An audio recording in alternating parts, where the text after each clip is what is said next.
Proceeding with private member statements, I call the member for Balcombe Hills.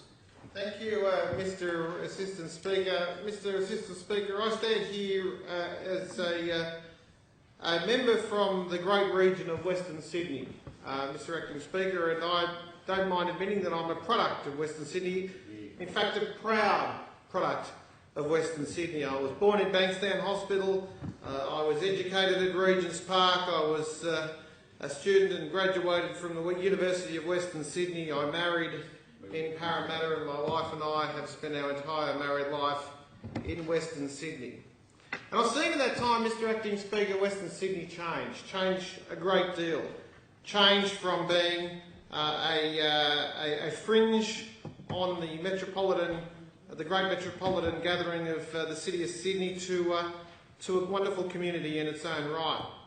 With that in mind, Mr Acting Speaker, I'm certain that most members like me, particularly the member for Hawkesbury, the member for Mulgoa, and probably even the member for Macquarie Fields, would be very much amused at hearing that the Prime Minister has finally taken an interest in the concerns of Western Sydney. I'm surprised. Having done nothing for the interests of Western Sydney, the Labor Party must be delusional if they think they can win the hearts and minds of the people of Western Sydney with a 5-day visit from Julia Gillard. Through 16 years of Labor neglect, after 16 years of state Labor neglect, Western Sydney has had enough of this kind of last-minute self-serving action from another failed leader. But I'm happy she's coming, Mr Acting Speaker, and in fact I would like her to bring Wayne Swan. If she really wants to do something for the Liberal Party, she should bring Wayne Swan as well. It's particularly interesting that the Prime Minister will be staying at Rooty Hill RSL, not just because it is a snub to the tens of thousands of Sydney commuters who actually catch the train to and from the city. It's too long for her. She has to use taxpayers' money to stay there. But also it's because she said the last time she was there that it wasn't the centre of metropolitan Sydney. She failed to make that acknowledgement. How can anyone forget the sensational community forum where Miss Gillard put the people of Western Sydney's hearts at rest by guaranteeing that she would not introduce a carbon tax right there in Rooty Hill? Not only did she give us that gem of public honesty, but she also told us that Australia's public accounts would be in surplus by 2013 and that she would finally finish the Epping to Parramatta rail link.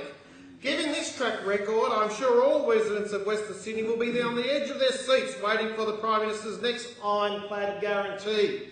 At least, Mr Deputy Speaker, the Prime Minister clearly has a sense of humour. It goes without saying that this has been one of the most astounding debacles that we in Western Sydney have had to tolerate under this government. It is astounding to think that Labor can be so out of touch as to think that a visit from Julia Gillard to Rooty Hill will convince the millions of people in Western Sydney of the virtues of her horrendous government. As I said before, Mr Acting Speaker, if you really wanted to do something for Western Sydney, she'd bring Wayne Swan. The rolling national circus that is the federal government conceals real neglect that is not remotely amusing.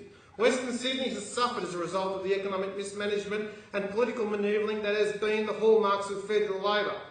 If Julia Gillard wishes to win over Western Sydney, a place Labor considers its heartland, all she needs to do is one thing: listen.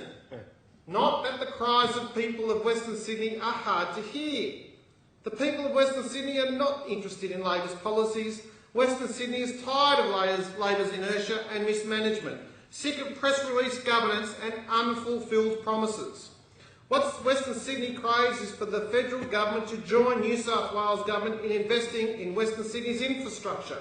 Join us in investing in the North West Railway. She has neglected time and time again the people of my region. Mr Acting Speaker, if the Prime Minister was fair income about giving us a better opportunity and a better economic management, she would bring forward the federal election and let Tony Abbott conclude the majority of this year. Few regions in the country have been more neglected as Western Sydney by Labor. The Prime Minister needs to get serious and stop playing games and place the interests of my region, Western Sydney, ahead of her narrow political interests.